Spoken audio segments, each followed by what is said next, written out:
Hi, last వీడియోలో agentic ఎందుకో చూసాం.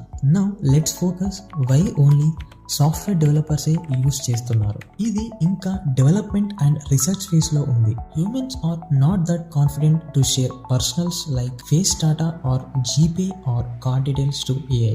సో లాస్ట్ చెప్పిన ఎగ్జాంపుల్ ఒక యూస్ కేస్ లా మిగిలిపోయింది. బట్ ఆర్గనైజేషన్ లెవెల్లో డైలీ డెవలపర్స్ చేయాల్సిన రిపిటేటివ్ టాస్క్ చాలా ఉంటాయి. ఈ టాస్క్ ని ఆటోమేట్ చేయడానికి చాలా companies currently agentic AI use చేస్తున్నారు. దీనికి మనం 4 ప్రాపర్టీస్ ఇవ్వాలి: perceive, tools, action, memory. Perceive అంటే కరెక్ట్ ప్రాంప్ట్ ఇవ్వాలి, అది ఏం టాస్క్ చేయాలి అని ఎంత ప్రిసైజ్ ఉంటే అంత బెటర్. టూల్స్ అంటే accesses like data info of company or execute చేయాల్సిన టాస్క్ కి కావాల్సిన యాక్సెస్. యాక్షన్ అంటే కొన్ని predefined functions or user defined functions in order to solve calculations if any. Memory అంటే memory mapping at the background. Companies ఇవన్నీ ఇవ్వడంతో now most automated cases like daily updates share చేయడం through email or జీరాలో bugs fix చేయడం లాంటివి agentic AI own గా చేసుకుంటుంది.